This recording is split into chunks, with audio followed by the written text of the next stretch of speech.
სახლში საჭმელი გააქვთ? არა. მას. მაწონი? კიდე? კიდე მეტი არა. დედა პურის ბოლო ნაჭერს სამშვილს უყობს. ყველაზე პატარა მათეკი, რომელიც სულ რაღაც წლინახევრისაა, ტირის, რადგან მას ყველაზე პატარა ნატეხი შეხვდა.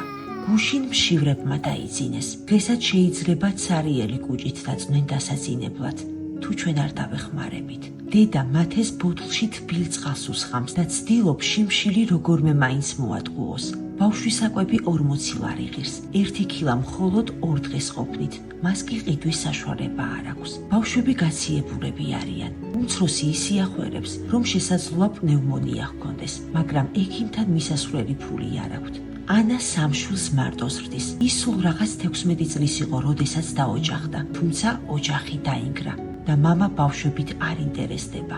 ანა მძიმედ არისავად. თირკმელებში ჩირქოვანი პროცესი აქვს და მუშაობა არ შეუძლია. ყველაზე საშინელი კი ის არის, რომ მათ სახლი არ აქვთ. ქალმა ქირის გადახდა ვეღარ შეძლო და სამშვილთან ერთად ქუჩაში დარჩა. ძვირფასო მეგობრებო, არც ერთი ბავშვი არ უნდა იზრდებოდეს ასეთ გაჭირვებაში. ცირედით დახმარებასაც კი შეუძლია ამ ოჯახის მხარდაჭერა. გადარიცხეთ ნებისმიერი თანხა ჩერნოვეცკის ფონდის ოფიციალური საიტის მეშვეობით.